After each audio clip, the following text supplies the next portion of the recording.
With the revelation of these atrocities and the war picking up in Ukraine's east, there is no sign of the fighting coming to a close anytime soon. That means more pain and suffering, of course, for Ukrainians, and also ongoing fallout from the battlefield. The energy crisis will surely continue for some time, which could mean high gas prices here at home. To talk about how the White House is trying to help Americans cope with high fuel prices, we're joined now by U.S. Energy Secretary Jennifer Granholm. Thanks so much for joining us, Secretary. You bet. Thanks for having me on. So next month, President Biden is planning to start releasing 1 million barrels a day from the U.S. Strategic Reserve. Alaskan Republican Senator Murkowski has called that half-baked. That's less than 5% of what we consume every day in this country. How can that really bring the fuel prices down? Yeah, well, this is really about making sure that supply meets demand. So because of this war, there has been about 3 million barrels per day of Russian crude that has been taken off the market. And so that's what's caused these prices to go through the roof. So the president is trying to do what he can to call for more production inside the United States. The oil and gas producers here have said that they will produce by the end of this year about 1 million more barrels per day. Until that we get to that point, what the president has done is release 1 million barrels per day from the Strategic Petroleum Reserve so that we can stabilize these markets. The market is totally volatile, as you know. And so what he wants to do is ensure that it smooths out until the oil and gas producers can get back online and fill the gap that Russia and this war on Ukraine has created. And let me say that the president has a two-step plan, though. That's one, to stabilize as much as he can, to call upon our allies to do the same, release their petroleum reserves, again, to stabilize the market, and then to move eventually, either in the medium or long term, toward getting ourselves off of volatile fossil fuels from other countries and toward clean energy.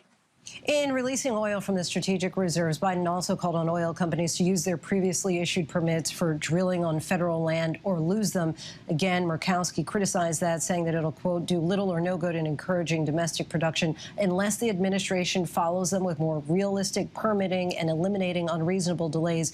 What's your response to that?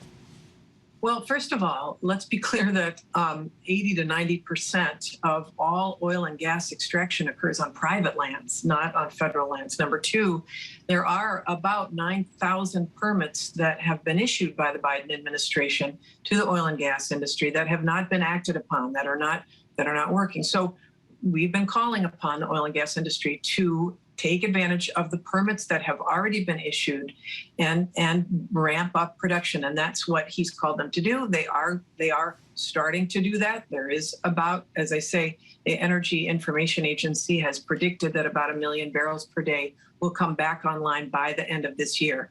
However, as I say, the real issue is this effort to move medium and long term toward clean energy. No country has ever been held hostage by access to the sun or access to wind or the technologies associated with zero carbon emitting energy. So we've got to decarbonize our energy infrastructure, but in the short term, we absolutely have to make sure we bring down the prices for people to the extent that we can by stabilizing these markets.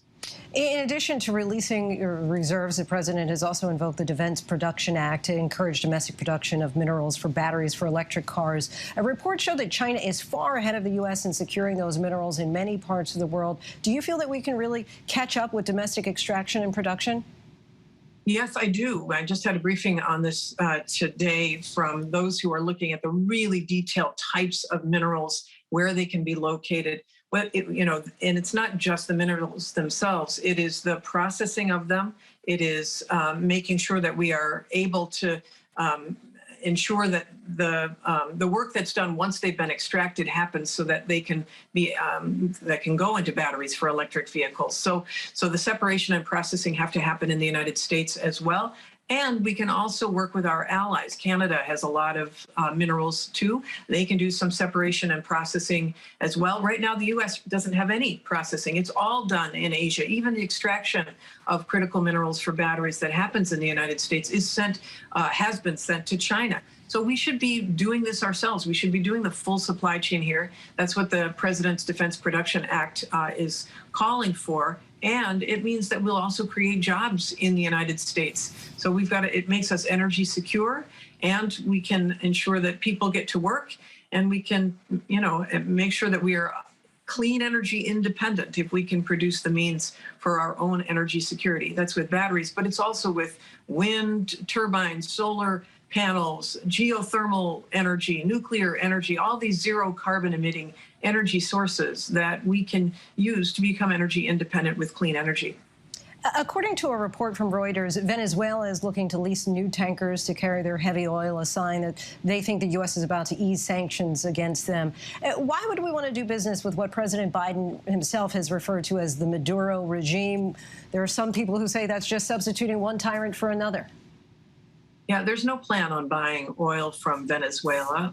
There's been discussion from some who have criticized the Biden administration for entering into an agreement with Iran. There's no plan to buy oil from Iran. We don't want to do that. We want to get energy from allies, get energy from our own resources, and that's what the Biden administration's plan consists of.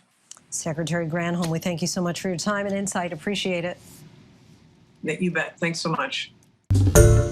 Hi, everyone. George Stephanopoulos here. Thanks for checking out the ABC News YouTube channel. If you'd like to get more videos, show highlights, and watch live event coverage, click on the right over here to subscribe to our channel. And don't forget to download the ABC News app for breaking news alerts. Thanks for watching.